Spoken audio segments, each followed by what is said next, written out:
Autonomia giallo sull'annunciato vertice a Palazzo Chigi, Zaia incalza perché si trovi a breve un'intesa, ora chiudiamoci in conclave, salta l'audizione del ministro Tria per il grillino Berti, la scuola va regionalizzata.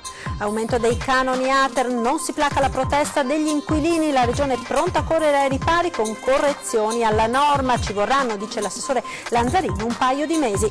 Domani l'autopsia di Paolo Vai, l'uomo ucciso a Vittorio Veneto dalle due donne legate da un rapporto di sudditanza psicologica, si ipotizza una specie di second life tra le due e l'uomo nel gioco virtuale era l'obiettivo da eliminare. Professionisti aggrediti lungo il put da una baby gang, uno è stato ferito alla testa con un coltello, all'altro con un morso hanno quasi staccato una falange. Tragica fine ad Auronzo per un ambulante 69enne di Povegliano mentre andava a funghi, è scivolata in una scarpata ed è morta.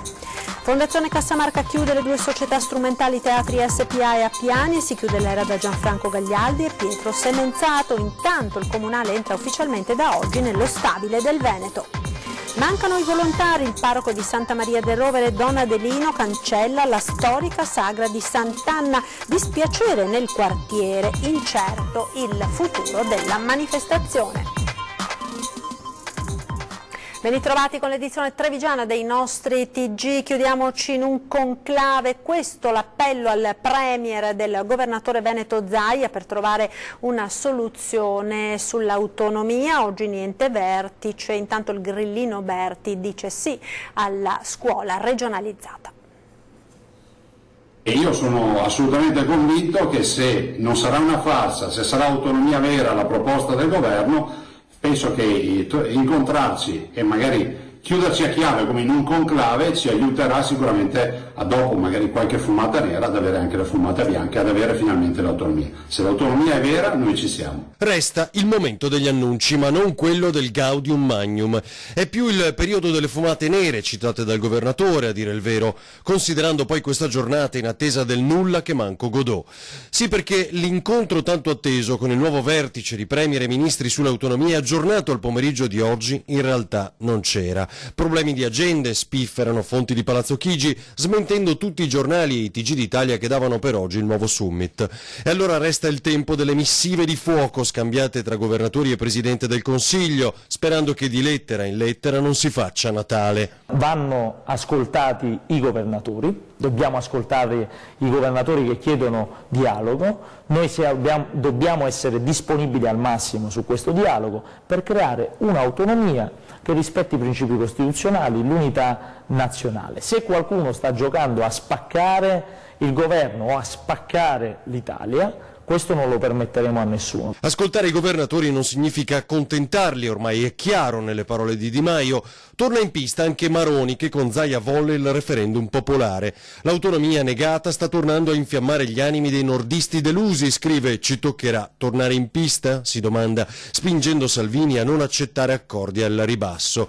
Se persino i grillini veneti poi, per voce del leader Berti, ritengono che l'istruzione debba essere regionalizzata. La scuola, per esempio, di cui tanto si parla, secondo lei ci deve essere o no? A mio parere è giusto che ci sia, ma se io ci sia nelle 23, quindi se io fossi a quel tavolo non mi prenderei mai la responsabilità di mandare all'aria un progetto enorme, che è un progetto in fieri, solo per quel punto lì. La nostra proposta di autonomia è una proposta seria, rispettosa delle leggi, della Costituzione, ma anche non vuole essere uno spacca Italia, una secessione dei ricchi come qualcuno vuole sostenere, tantomeno creare un paese di serie A e di serie B.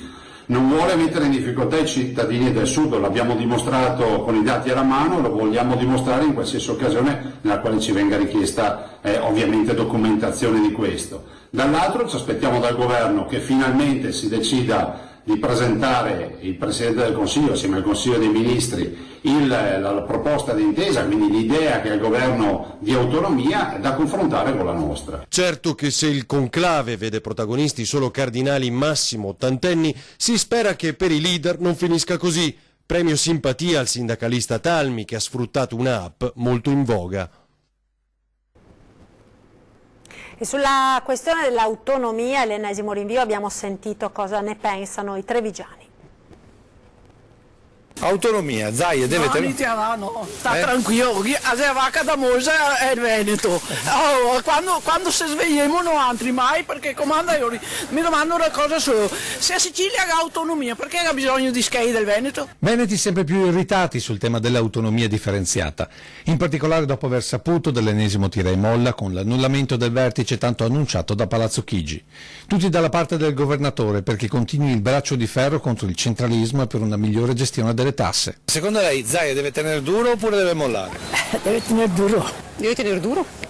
Deve tenere duro, continuare avanti con la propria idea, quindi niente dei suoi cittadini. No, deve tenere duro e incassarsi anche. Duro, sempre duro. Quindi 23 materie, non una di meno. Va bene. Bene anche il 24, ma non 21 o 20. Va bene anche il 24, se ce la facciamo. Deve vincere assolutamente. Non può mediare. No, deve fare l'autonomia e basta, noi abbiamo bisogno. Sì, ma autonomia con tutte le materie oppure come dice? Come vuole il Veneto, tutte le materie. Che faccia quello che vuole.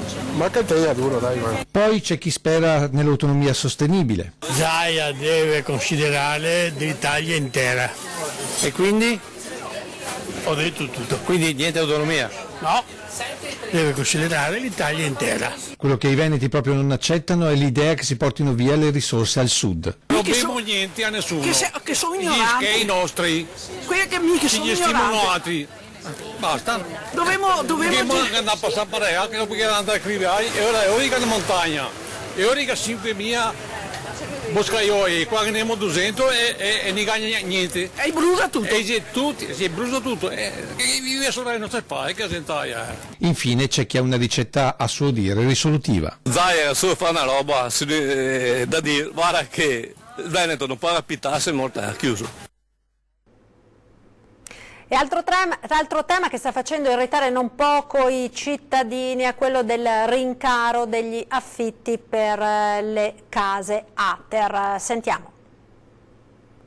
Sono 50 anni che io abito sulle case ATER, prima Gescal, eccetera.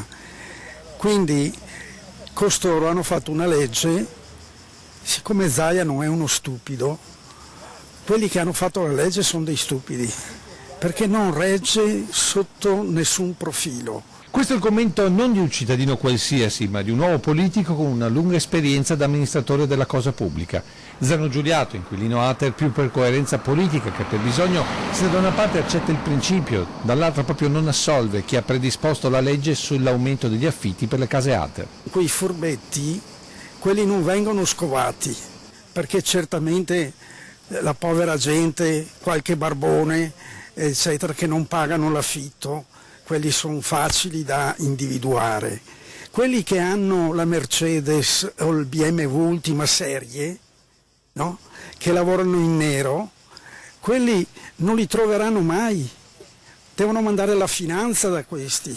Per Giuliato si deve alzare la soglia di reddito per evitare di intaccare i soldi per la vecchiaia. Innanzitutto riportare il livello a 34.000 euro come livello massimo per avere diritto alla casa. E soprattutto per l'affitto non si deve calcolare il risparmio di una vita. Se io mangio pane e acqua e ho risparmiato 15.000 euro per quando andrò in casa di ricovero e non gravare sui figli, a un certo momento se io ho 15.000 euro, 20.000 euro di risparmio mi tassano, cioè è una tassa impropria.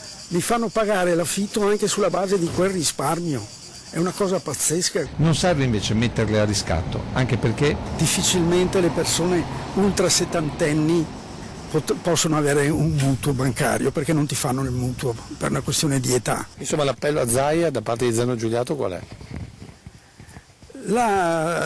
Più che un appello, Zaia è tutt'altro che un scemo. E che non si serva dei scemi per fare determinate leggi, anche perché siamo tutti per l'autonomia, ma se poi la capacità di fare le leggi è di questa maniera, Dio ce ne guardi, insomma. E la Regione sembra pronta a correre ai ripari, ci vorranno un paio di mesi, dice l'assessore Lanzarin. Sentiamo. La volontà è quella di tutelare chi ha bisogno, se parliamo di persone anziane, persone indigenti, fragili oppure con la pensione minima.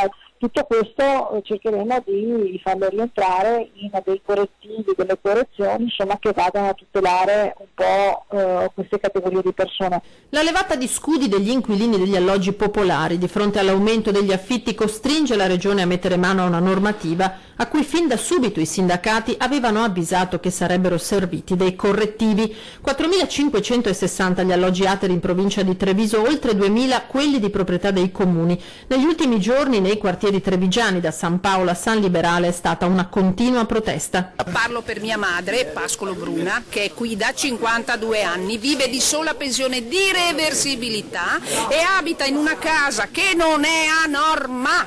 90 e adesso direi 490 passa.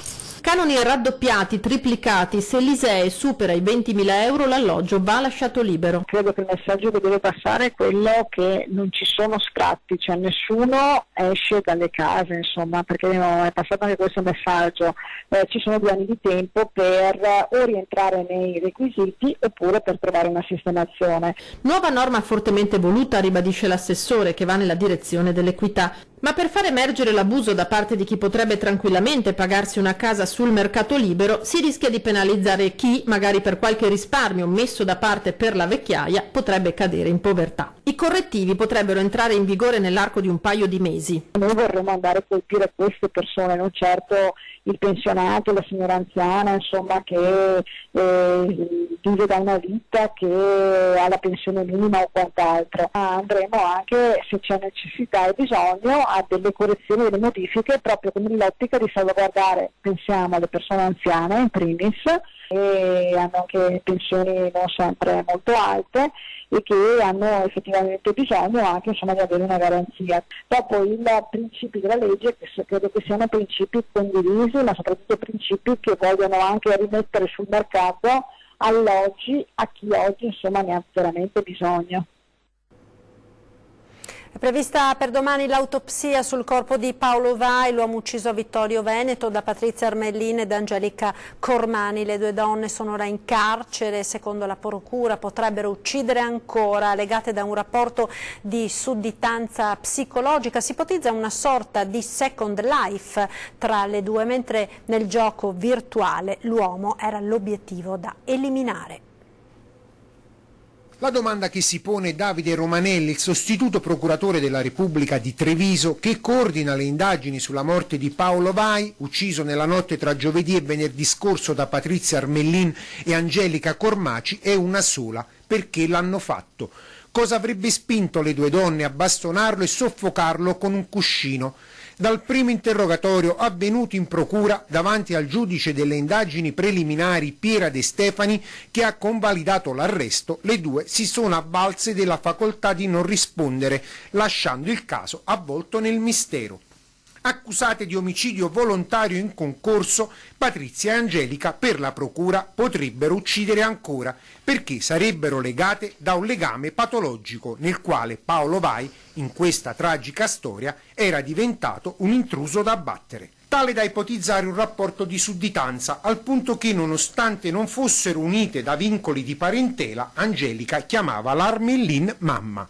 La ragazza, arrivata a Serravalle 6 mesi fa dalla Sicilia, dopo aver conosciuto l'amica su Facebook, sarebbe entrata in maniera dirompente nella vita della coppia e potrebbe essere stato a questo punto il motivo di numerose liti che avvenivano all'interno della villetta di via Calderomani.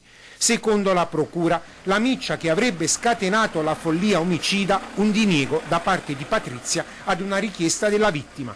L'uomo si sarebbe infuriato contro la donna dopo essersi visto negare un passaggio in auto in un locale di Vittorio Veneto perché gli era stata ritirata la patente per guida in stato di ebbrezza. Solo la punta dell'iceberg di una vicenda dai contorni torbidi è diventata oramai insostenibile, tanto da trasformarsi in vendetta. Un gioco virtuale dove le 2 donne erano le vittime e Paolo la persona da eliminare. E dunque uno dei motivi che ha indotto il giudice a riconoscere la flagranza del reato, escludendo la legittima difesa, oltre al rischio di inquinare le prove, come scrive il GIP nell'ordinanza di custodia.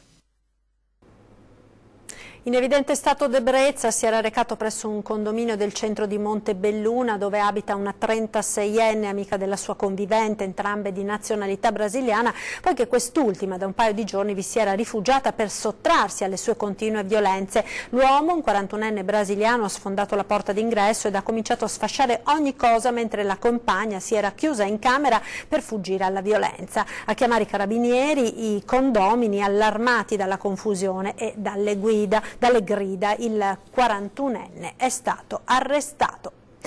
A Treviso, violenta aggressione a due 36enni lungo il Put, spunta un coltello, un veterinario è stato accoltellato alla testa, in azione una baby gang, sentiamo. Stava rischiando di morire un 36enne di Venezia che assieme ad un amico passeggiava a Ponte de Fero lungo il Put. Accerchiato da una decina di bulli, dopo essere stati avvicinati con la scusa di una sigaretta, li hanno aggrediti. Con atteggiamento estremamente aggressivo, dicendo già che non avrebbero avuto accendini e di andarsene. Io, per tranquillizzare, col sorriso ho detto: ma no, il mio amico vi ha dato una sigaretta, avrete un accendino? Loro rispondono: no, non abbiamo alcun accendino, e di lì a poco ci sono venuti faccia a faccia e sono partiti ad aggredirci. Il veneziano è rimasto ferito gravemente alla testa con un coltello, mentre all'amico stavano staccando un dito a morsi. Sull'episodio indaga la polizia. Le forze dell'ordine hanno individuato immediatamente il sospettato, credo si possa dire per ora, però sembrava evidente a tutti chi fosse, e anche il ragazzo che si rifiutava di parlare, ma dall'atteggiamento era evidente che l'amico che aveva, il suo amico che aveva coltellato il mio amico, era la persona in questione. E sì, è emerso che effettivamente sono persone arcinote alle forze dell'ordine. Per identificare il gruppo di bulli, tutti di circa 20 anni, saranno visionate le telecamere di videosorveglianza del centro storico. Le due vittime avevano trascorso la serata a Suoni di Marca, sulle mura, e poi al Dazio con le rispettive fidanzate. I due hanno consegnato la sigaretta richiesta alla giovane e poi è scattato l'agguato da parte della gang. Prima i pugni e i calci, selvaggiamente, poi è saltato fuori il coltello. La lotta tra i due e i giovani è proseguita perfino dentro le acque del Sile ed è terminata solo quando il veterinario e il manager sono riusciti a fuggire. Ancora una notizia di cronaca, una tragica notizia, la leggiamo insieme dal sito di Treviso Today: malore fatale nella notte, addio al DJ Luca Casalucci. Si era esibito proprio alcuni giorni fa a Suoni di Marca, originario di Monastier ma residente a Musile, si faceva chiamare The Rock Father ed era conosciutissimo tra le province di Treviso e Venezia. Avrebbe a breve festeggiato i 40 anni di età. Il teatro di Treviso è salvo ed entra ufficialmente da oggi nello stabile del Veneto, ma novità anche da Fondazione Cassamarca, che chiude le due società strumentali Teatri SPA e Appiani, rette da Gianfranco Gagliardi e Pietro Semenzato.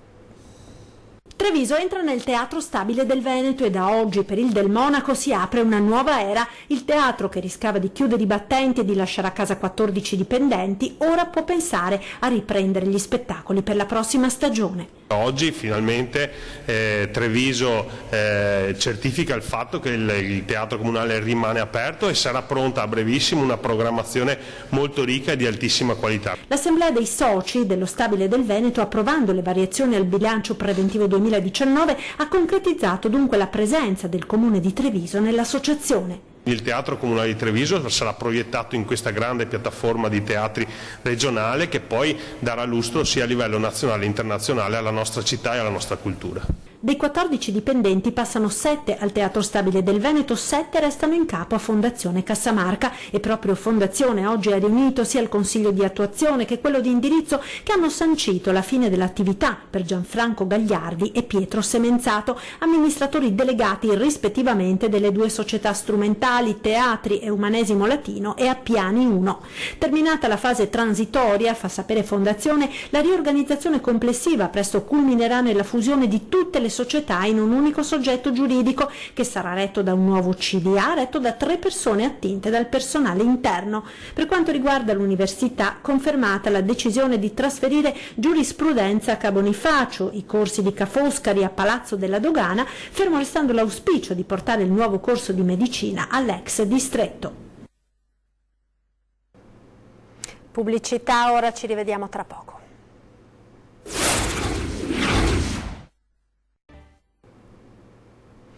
Eccoci di nuovo in diretta con l'edizione di Treviso dei nostri telegiornali. Andiamo nel quartiere di Santa Maria del Rovere, dove quest'anno non ci sarà la storica sagra patronale, una tradizione cancellata dal parroco, pronto a ripristinarla se ci saranno volontari disponibili a sostenerla nell'organizzazione.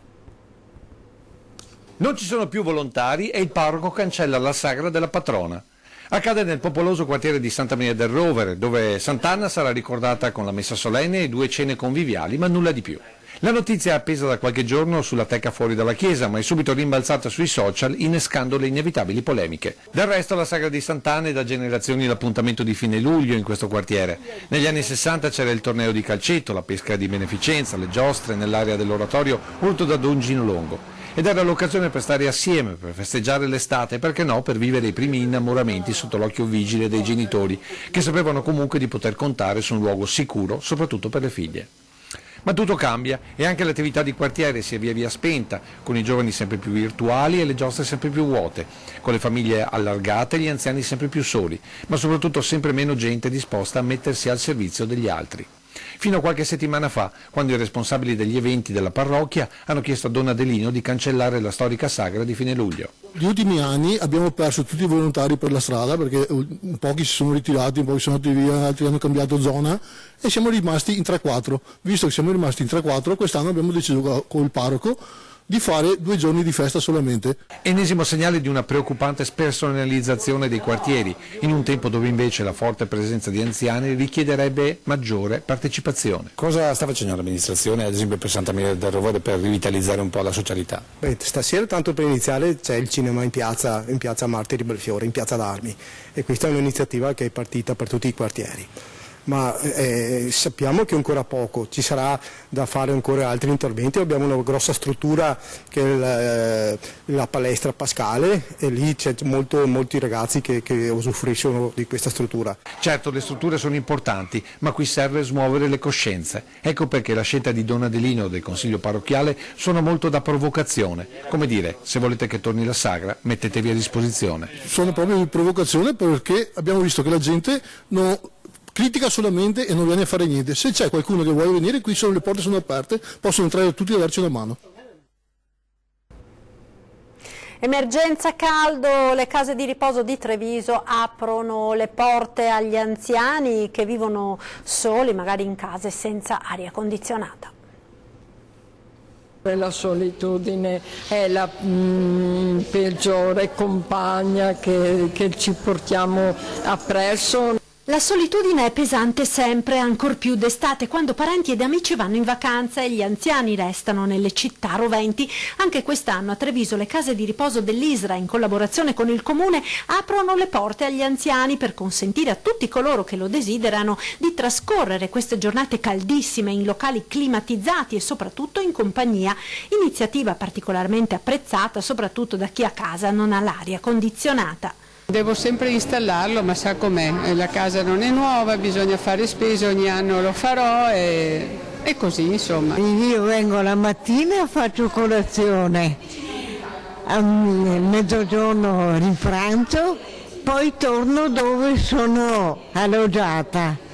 I posti sono disponibili nelle 4 case di riposo di Treviso, Zalivani, Salce, Menegazzi e Città di Treviso, dalle 9 alle 18. Per chi non è in grado di raggiungere con mezzi propri la sede è possibile usufruire di un servizio di trasporto curato da associazioni di volontariato. Particolarmente apprezzate le attività ricreative. Oggi, pomeriggio, c'è Informatici Senza Frontiere, di conseguenza sono proprio gli anziani che si mettono in gioco proprio con la tecnologia. Mi trovo bene, sto in compagnia, mangio qua con 7 euro mangio, insomma dai, è un ambiente che mi può andare bene visto che sono sola. E così, oltre al fresco, c'è spazio per chiacchierare, stare in compagnia e, perché no, nonostante le 96 primavere, cantare come si faceva in gioventù.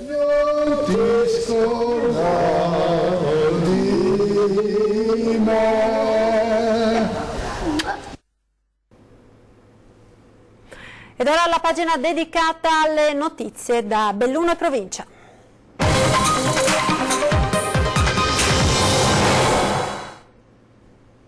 Due morti in montagna ed un ferito gravissimo in un incidente stradale, giornata nera per la cronaca dalla provincia di Belluno.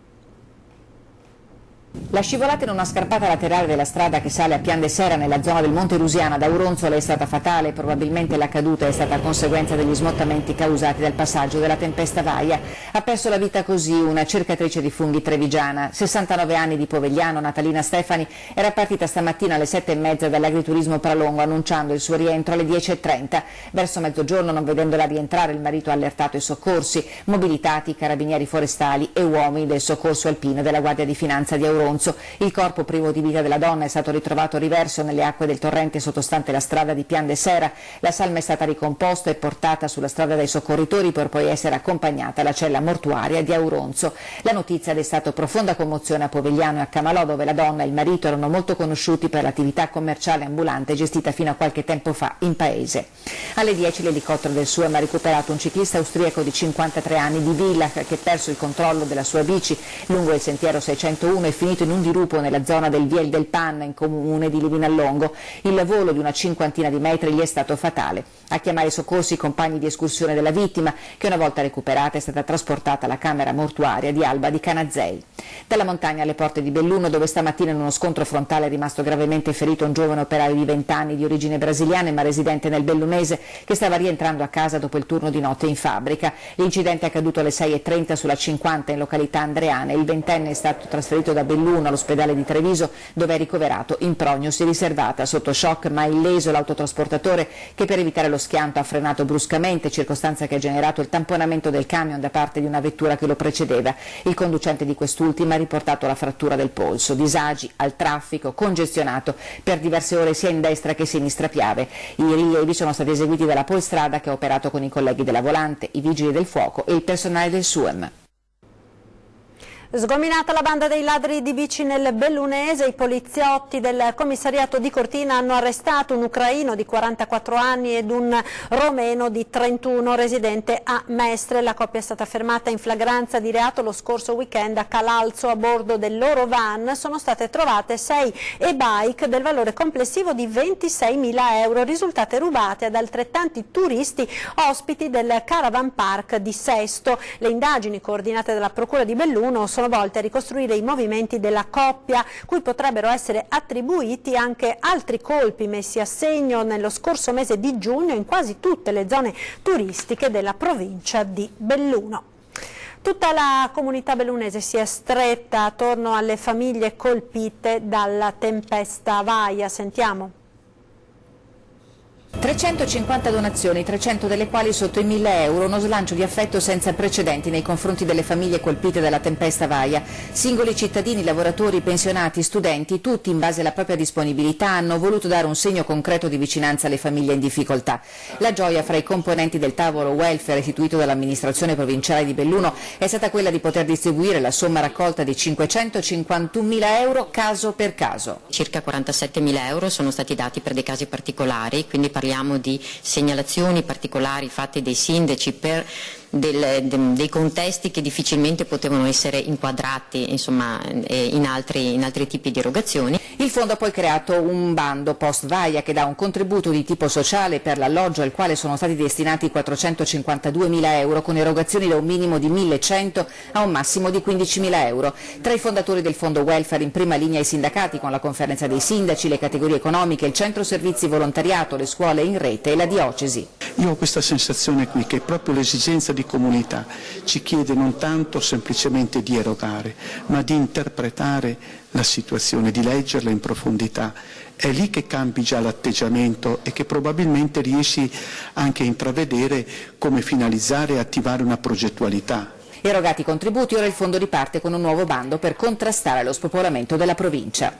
Metteremo in piedi il concorso per il logo, per identificarlo, ma soprattutto poi per l'autunno metteremo in pista quegli strumenti necessari per raccogliere i fondi. Abbiamo tante idee per la testa, noi speriamo naturalmente di non affrontare più eventi come Vaia. Tra le iniziative in campo anche un flash mob programmato a Belluno il prossimo 2 agosto. Vi parteciperanno 150 persone da tutto il mondo che richiameranno l'attenzione sul rispetto del territorio e il valore dell'abitare in montagna. E del sogno di Cortina, dal Mondiale alle Olimpiadi, si parlerà tra poco a 20:10. Ospiti in studio di Ferdinando Avarino, l'assessore regionale al turismo Federico Caner e Ambra Piccin, architetto. È tutto per questa edizione, grazie per essere stati con noi. In chiusura, come sempre, le previsioni del tempo. Arrivederci.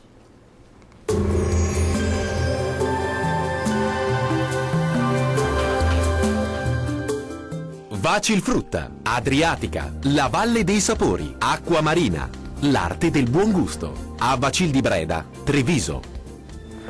Bentrovati al meteo. L'anticiclone africano tiene in scacco il nostro territorio e la giornata di mercoledì 24 luglio sarà davvero torrida. La situazione nel dettaglio. Sul Veneto tanto sole su tutti i settori, il cielo sarà al massimo poco nuvoloso. Il tempo si manterrà asciutto e stabile dappertutto e non sono previste piogge particolarmente degne di nota. Clima rovente, come detto, con valori termici minimi tra 20 e 25 gradi. Per quanto riguarda invece le temperature massime, la colonnina di mercurio arriverà a toccare i 38 gradi. Ci spostiamo ora sul Friuli Venezia Giulia, dove avremo bel tempo ovunque, con il sole che sarà protagonista su tutti i settori. Il cielo infatti si presenterà sereno, a parte qualche velatura innocua sui monti. Temperature minime tra 22 e 26 gradi, massime piuttosto calde tra 32 e 36 gradi. Raggiungiamo infine il Trentino Alto Adige, con ampio soleggiamento su tutti i settori, tempo stabile per tutta la giornata, non sono attese anche in questo caso precipitazioni. Temperature minime tra 20 e 21 gradi, massime molto calde tra 37 e 38 gradi, come vediamo. Bene, dal meteo è tutto, io vi do appuntamento al prossimo aggiornamento. Arrivederci.